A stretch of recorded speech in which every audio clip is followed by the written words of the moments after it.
The neon lights of Port Avalon's lower district flickered against the rain-soaked streets, casting fractured rainbows across the grimy pavement.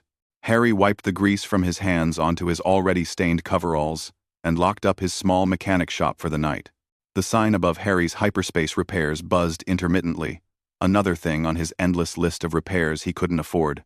He pulled his collar up against the cold drizzle and headed toward the corner noodle stand, his daily ritual. The galaxy had grown crowded since first contact 70 years ago. Hundreds of species now mingled in humanity's sprawling space stations and colony worlds. But prosperity, as always, was unevenly distributed. Harry had just received his steaming bowl of synth noodles when he noticed her.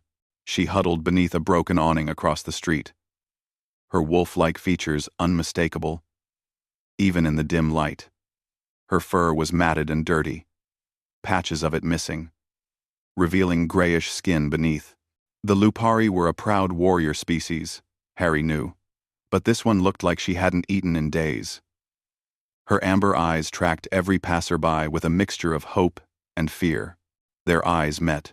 Harry looked down at his noodles, the steam rising into the cold night air. He'd worked 14 hours today, survived on protein bars, and this meal was his one comfort. Tomorrow would bring more broken ships, more demanding customers, more bills he could barely pay. The wolf girl stood slowly, her movements careful, non-threatening. She was young, Harry realized maybe equivalent to a human teenager. Her clothes were rags, and she carried nothing but a small bundle, wrapped in what looked like an old maintenance tarp. She approached with her head slightly bowed, showing her neck a Lupari gesture of submission that made Harry's chest tighten.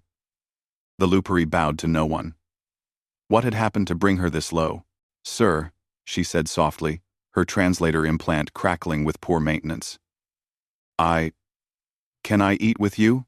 The question hung in the humid air between them. Around them, the street continued its rhythm. A Zentari merchant hurried past without a glance. A group of Krell dock workers laughed loudly outside a bar, deliberately stepping around her as if she were invisible.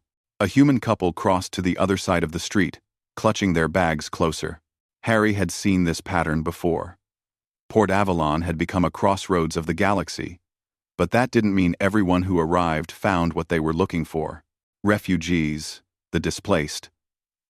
Those who'd lost everything in the territorial disputes that flared across the outer rim. They all ended up here, invisible to those who'd rather not see. The noodle vendor was watching now, his expression making it clear what answer he expected. This was a respectable establishment. Harry could hear the unspoken words. "Don't make trouble. Don't drive away customers." Harry looked at his bowl again. One meal. That's all he had. If he shared it, he'd go hungry tonight. He'd done that before. More times than he cared to remember, during his early days on this station. Then he looked at Daisy. He decided that's what he'd call her, since she hadn't offered her name, and saw himself. Different species, different circumstances, but the same fundamental truth. Someone alone, trying to survive in an indifferent universe. Harry picked up his bowl and stood. "No," he said. Daisy's ears flattened, and she nodded, turning away. The shame in her posture broke something in Harry's chest. "Wait," he called out. She paused but didn't turn around. "You can't eat with me because that would mean you're my guest, and I haven't offered you nearly enough hospitality." He turned to the noodle vendor. "2 more bowls, the premium ones, and some of that grilled protein you keep for special customers." The vendor blinked. "That's 40 credits, Harry." "You sure?" Harry thought of his dwindling account, the parts he needed to order. "The rent due next week." "Yeah, I'm sure." He guided Daisy to the small seating area, gesturing for her to sit. She stared at him with those amber eyes, confusion and disbelief warring in their depths. "What's your real name?" Harry asked as they waited. "Lyra Tashnara," she said quietly. "But humans cannot speak it properly." "Then Daisy it is, if that's okay with you." Pretty name for someone who deserves better than this street. The food arrived, and Harry watched as Daisy's hands trembled, reaching for the bowl. She stopped, looked at him. "Why?" she whispered. Harry shrugged. "Why not? We're all just trying to make it through. Right? Besides, food tastes better with company. Your species." Daisy began, then stopped. The Lupari were taught that humans were weak, sentimental, that you conquered the stars despite yourselves, not because of your strengths. Harry laughed, a short, tired sound. "Maybe we are sentimental, but I've learned something fixing ships all these years. The universe is cold and mechanical. Everything breaks down eventually. The only thing that keeps it all running is when someone decides to care, to patch things up, to keep going even when it doesn't make sense." Daisy ate slowly, savoring every bite as if it were a sacred ritual. Harry told her about the shop, about the strange ships and stranger customers. She told him fragments of her story, a colony raid, separated from her pack, months of travel seeking refuge, dead ends, and closed doors. By the time they finished, a small crowd had gathered at a distance, watching. Harry noticed them, but didn't care.